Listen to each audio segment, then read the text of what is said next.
Hello.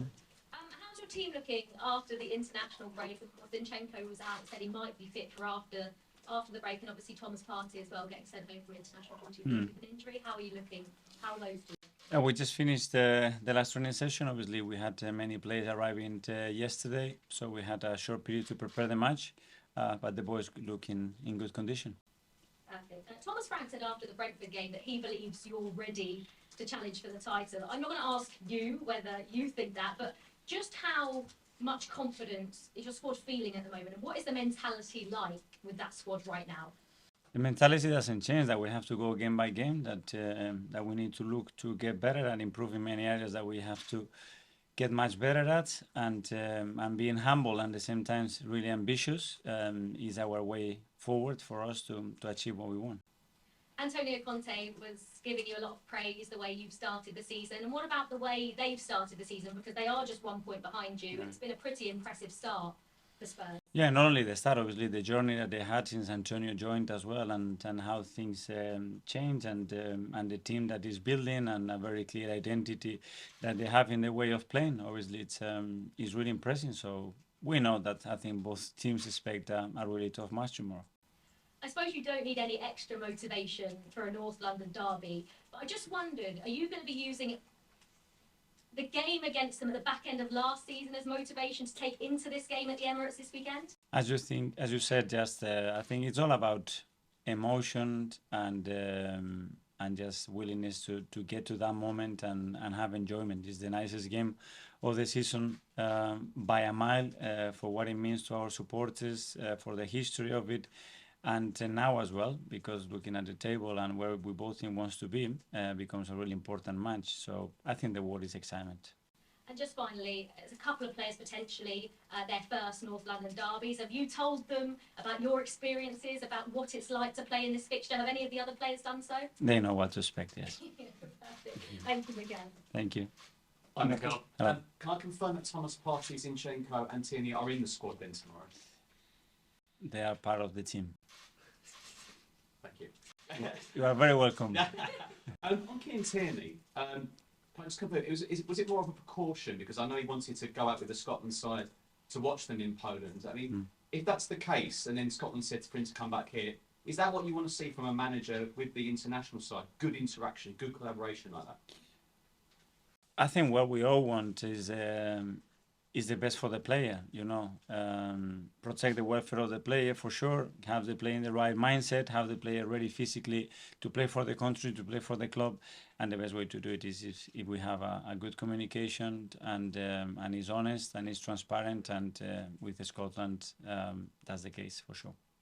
Both teams have a few injury doubts, but there's 9 games this month, unbelievable set of fixtures.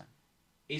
I know all the players want to play in this particular fixture, but is there a little bit of risk given you've got a game Thursday, a game Sunday? You have to go game by game, and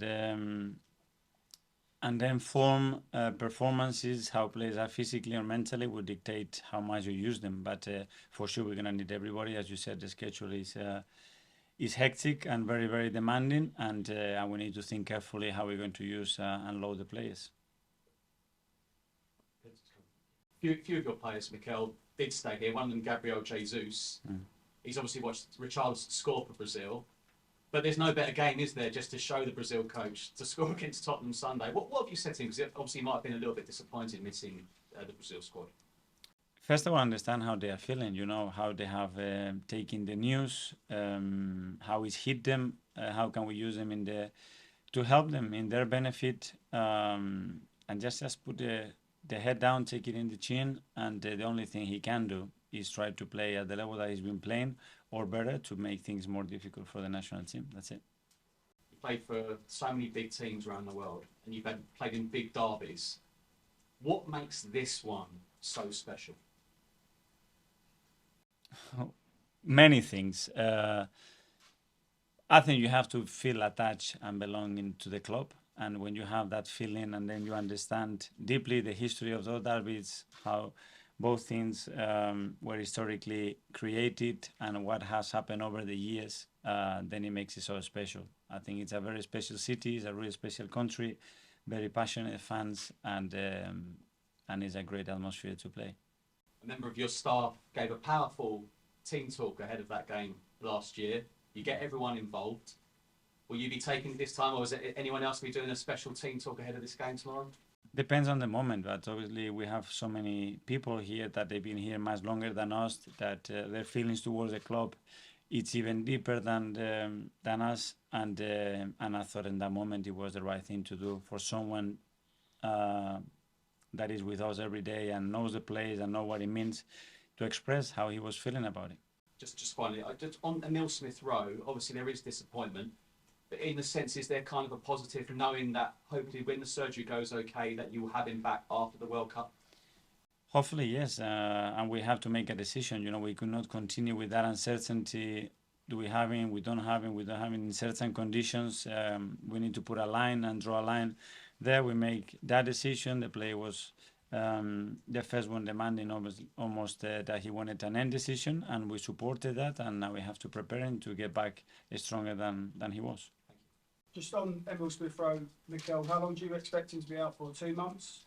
I don't know. After a surgery, it's very difficult to give a timeline. You know, the first process, how the bones healed, how is his first reaction? Is he in pain? Is he not? How is he adapting? We need to go step by step. Obviously, we know that before the World Cup is not going to be easy to be, and after that we have a break, and we need to use it in the right way. On Gabriel Jesus, how did you convince him to sign for Arsenal rather than Tottenham? Because they was interested in him as well, apparently. So what did you say to make him come here rather than your rivals? The first one, Edu, had a talk with him to express him what the project was, what is our club about, the role that he would have in our club. I spoke to him, so it was a team effort. He clearly understood what we wanted to do. Obviously, the relationships that we had with them helped a lot, because there is that trust and that connection already, and then it's completely up to the player to decide. Was you fairly convinced, though, that you was convinced you was going to get him from those discussions?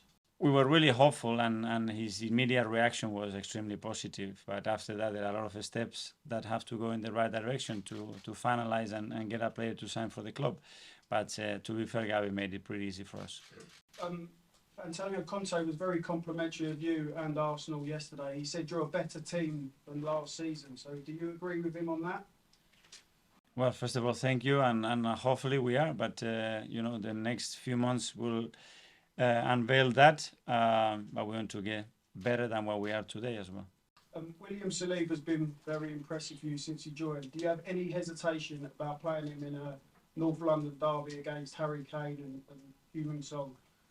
No, this is football, and Willie has shown over the past few months that what he's capable of, and that doesn't mean that line is always going to be in the same direction, but he's been so good that from my side I have no doubts. Thank you. Hi, Mikel. Hi. Just another one on Gabriel Jesus. He's obviously a bit of a fighter on the pitch as well. He's already picked up 4 yellow cards, so hopefully tomorrow we'll rule him out of the Liverpool game. But you can't take that out of his game, can you? You have to let him play the way he plays naturally. Yeah, it's a thin balance. He's in his nature. He gets a lot of contact. He puts his body across the line in every situation. And we've been a bit unlucky with the amount of bookings that he had. Some of them we cannot prevent because they were a little bit disciplinary, the yellow cards. But yeah, we want to avoid that for sure. And I think last season's game, the one at Spurs, was a Champions League decider almost. I think with the documentary you can see that some of your players, maybe the emotion got the better of them. Do you think with the likes of Zinchenko, say, Jesus now, your squad's more prepared for the environment and all? It's a different concept. We go to that game as well with many different circumstances in terms of players that we had available, not had available, had to play that game. What happened during the game. You take the lesson, you learn from it, and you move on. That's it. Do you think your squad have learned from that? Yes. James?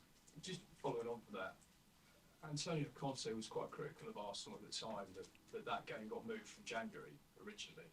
Do you think the fact that it ended up being played in May was actually a disadvantage for you in the end? I have no idea. Because of the timing of it, such a big game right at the end of the season, there was so much on it. That wouldn't have been the case had it been played in January.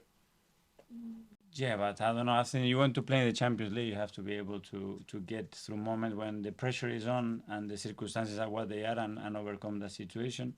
And that day we didn't do it from our side and from obviously another decisions that were made in that game. You said after that game, mate, that the referee destroyed the match. It's a different referee this weekend, but what do you want to see from the officials this time? Let him do his job. That's it. I think Spurs have had 4 penalties in the last 8 meetings.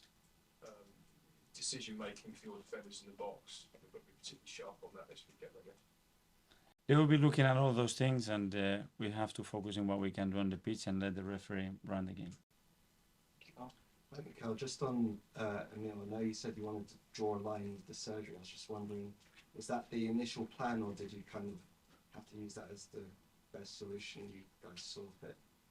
No, we put all the alternatives on the table, you know, and the thing is that we have tried some others during the last few months, and they haven't really worked to the point that the player was comfortable and consistency available at his best to perform. And then we decided to take that route. We all thought it was the best decision, and stick to it and move on.